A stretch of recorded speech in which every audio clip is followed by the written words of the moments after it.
आंवला नवमी की कथा। एक राजा था, उसका प्रण था वह रोज 1.25 मन आंवले का दान करके ही खाना खाता था। इससे उसका नाम आंवल्या राजा पड़ गया। एक दिन उसके बेटे बहू ने सोचा कि राजा इतने सारे आंवले रोजाना दान करते हैं तो इस प्रकार एक दिन सारा खजाना खाली हो जाएगा। इसलिए बेटे ने राजा से कहा कि उसे इस तरह दान करना बंद कर देना चाहिए। बेटे की बात सुनकर राजा को बहुत दुख हुआ और राजा रानी महल छोड़कर बिना बाण जंगल में जाकर बैठ गए। राजा रानी आंवला दान नहीं कर पाए और प्रण के कारण कुछ नहीं खाया, कुछ नहीं पिया। जब भूखे प्यासे 7 दिन हो गए तब भगवान ने सोचा कि यदि मैंने इसका प्रण नहीं रखा और इसका सत्य नहीं रखा तो विश्वास चला जाएगा। इसलिए भगवान ने जंगल में ही महल, राज्य और बाग बगीचे सब बना दिए और ढेरों आंवले के पेड़ लगा दिए।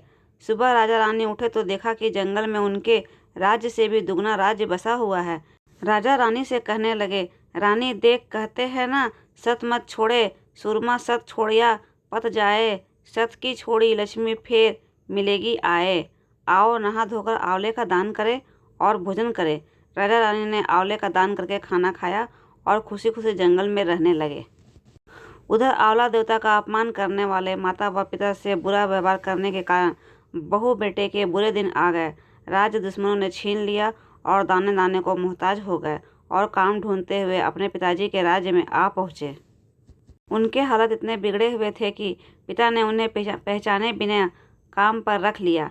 बेटे बहू सोच भी नहीं सकते थे कि उनके माता पिता इतने बड़े राज्य के मालिक भी हो सकते हैं, सो उन्होंने अपने माता पिता को नहीं पहचाना। एक दिन बहू ने सास के बाल गुथते समय उसकी पीठ पर मस्सा देखा। उसे यह सोचकर रोना आने लगा कि ऐसा मस्सा मेरी सास के भी थे। हमने ये सोचकर उन्हें आंवला दान करने से रोका कि हमारा धन नष्ट हो जाएगा। आज वे लोग ना जाने कहाँ होंगे। यह सोचकर बहू को रोने आने लगा और आंसू टपक टपक कर सास की पीठ पर गिरने लगे। रानी ने तुरंत पलट कर देखा और पूछा कि तू रो क्यों रही है। उसने बताया कि आपकी पीठ पर जैसा मस्सा है, मेरी सास की पीठ पर भी वैसा ही मस्सा था। हमने उन्हें आंवला दान करने से मना कर दिया, इसलिए वे घर छोड़कर कहीं चले गए। तब रानी ने उन्हें पहचान लिया, सारा हाल पूछा और अपना हाल बताया। अपने बेटे बहू को समझाया कि दान करने से धन कम नहीं होता है बल्कि बढ़ता है।